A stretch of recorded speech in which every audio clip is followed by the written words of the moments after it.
नमस्कार मित्रों। आज की कहानी है कि एक कंजूस से भगवान भी हार मान गए। कहानी सुनाने से पूर्व मेरा आपसे अनुरोध है कि कहानी को आप पूरा सुने। कहानी अगर आपको पसंद आती है तो मेरे चैनल को सब्सक्राइब करें और वीडियो को लाइक एंड शेयर भी करें। तो चलिए कहानी शुरू करते हैं। एक समय की बात है, एक बहुत ही कंजूस व्यक्ति था। उस व्यक्ति का नाम था दानचंद। उसके पास धन तो बहुत था, परंतु उसने कभी किसी को दान नहीं किया था। उसने प्रण ले रखा था कि जीवन में कभी किसी को कुछ भी दान नहीं करेगा।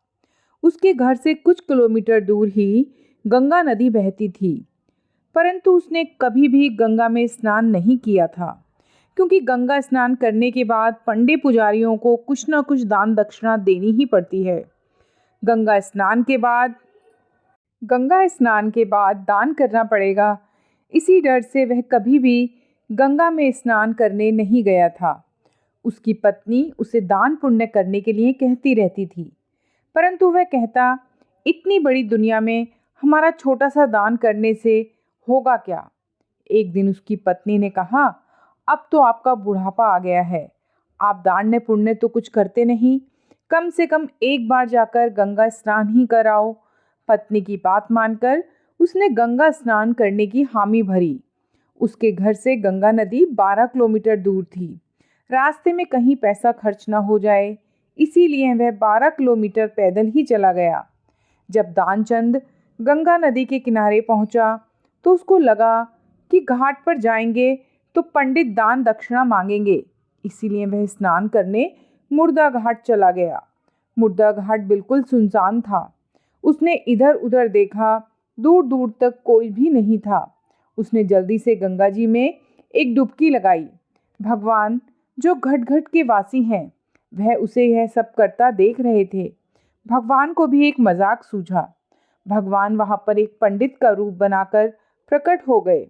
जैसे ही दानचंद डुबकी लगाकर बाहर निकला, पंडित रूपी भगवान बोले, यजमान की जय हो। पंडित को देखते ही दानचंद कांप गया। वह बोला, यह तो हद हो गई, यह पंडा तो मुर्दा घाट पर भी आ गया। पंडित ने बताया कि मैं एक संतोषी ब्राह्मण हूँ और एकांत में यहाँ मुर्दा घाट पर ही पड़ा रहता हूँ। यहाँ पर कभी कभी आपके जैसे कोई यजमान आ जाते हैं और मेरा साल भर का इंतजाम इकट्ठे ही कर देते हैं। आज आप आए हैं, आपको मेरा 1 वर्ष का इंतजाम करना है। दानचंद बोला, मैं इतना दान नहीं कर सकता। पंडित बोला, दान तो अपनी श्रद्धा के ऊपर होता है, इसीलिए आप 6 महीनों का इंतजाम कर दीजिए। दानचंद बोला, मैं 6 महीनों का इंतजाम भी नहीं कर सकता।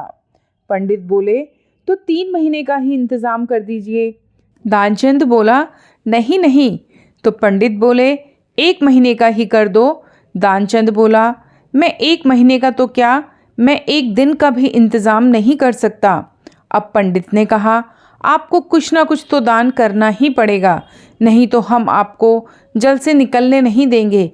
थक हार कर दानचंद बोला, 1 आने का दान करूँगा, वह भी उधार।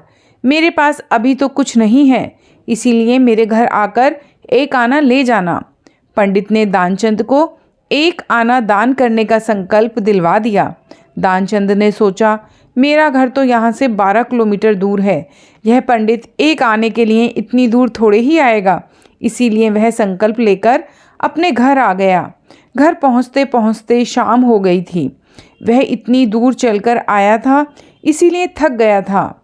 वह सोने ही जा रहा था, तभी उसके दरवाजे पर उस पंडित ने दस्तक दी। पंडित बोले, यजमान की जय हो। दानचंद की पत्नी ने दरवाज़ा खोला।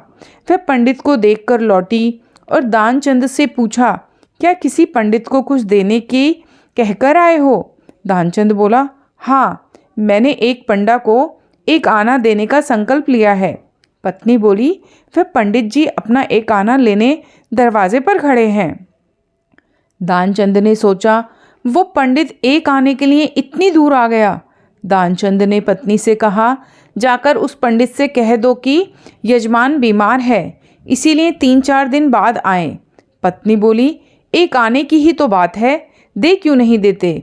दानचंद बोला, मैं किसी को कुछ नहीं देने वाला।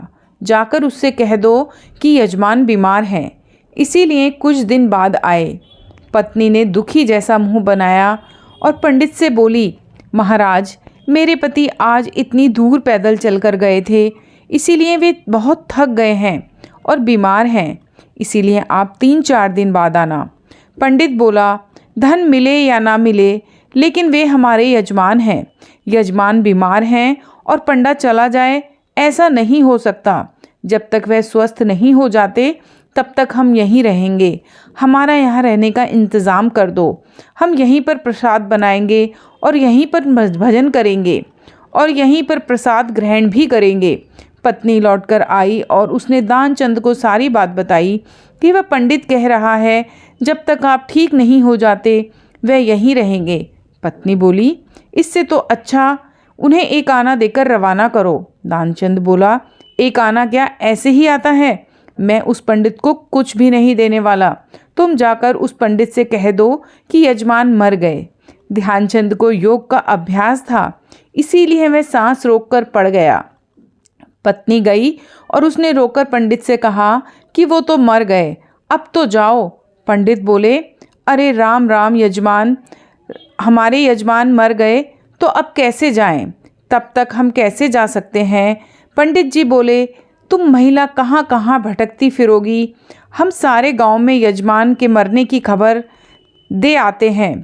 पंडित जी सारे गांव में खबर दे आए कि दानचंद जी मर गए। सारा गांव दानचंद के घर इकट्ठा हो गया, लेकिन दानचंद ऐसा विचित्र आदमी एक आना बचाने के लिए सांस रोके पड़ा था। गांव के लोगों ने दानचंद को मुर्दा समझ के बांध लिया। अब उसकी पत्नी सच में रोने लगी और रो रो कर बोली, यह मरे नहीं हैं। गांव वाले बोले, बहन यह तो तुम्हारा मोह है, जाने वाला तो गया, इसलिए धीरज रखो। पत्नी बोली, अरे किस बात का धीरज रखूं, यह मरे ही नहीं हैं। गांव वाले दानचंद को बांधकर अंतिम संस्कार के लिए ले गए। पत्नी बेचारी रोती रह गई, लेकिन वह विचित्र आदमी इतना सब कुछ होने के बाद भी सांस रोके पड़ा था। सबके साथ पंडित बने भगवान भी उनके पीछे पीछे चल दिए। भगवान ने सोचा, हद हो गई, हम कहीं नहीं हारे, पर आज तो इस दानचंद से हम भी हार गए। ऐसा गजब का विचित्र आदमी हमने तो कहीं नहीं देखा। एक आना बचाने के लिए यह आदमी बिना मरे ही मरा पड़ा है और चला जा रहा है।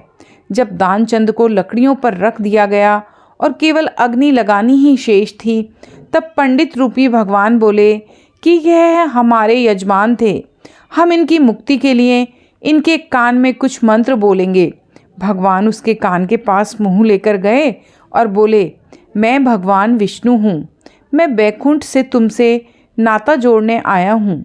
दानचंद ने जैसे ही सुना कि भगवान बोल रहे हैं, उसने धीरे धीरे आंखें खोली, लेकिन जैसे ही उसने देखा कि यह तो पंडित है, उसने फिर से आंखें बंद कर ली। भगवान बोले, हम हार गए, हम तुमसे कुछ नहीं लेंगे, तुम ही हमसे कुछ मांग लो। दानचंद धीरे से बोला, वह एक आना छोड़ दो बस। पंडित रूपी भगवान तथास्तु कहकर वहाँ से चले गए और दानचंद आंखें खोलकर उठ बैठा। तो देखा दोस्तों, कैसी लगी आपको ये कहानी? कमेंट करके आप अवश्य ही बताइएगा। भगवान भी एक कंजूस से हार गए।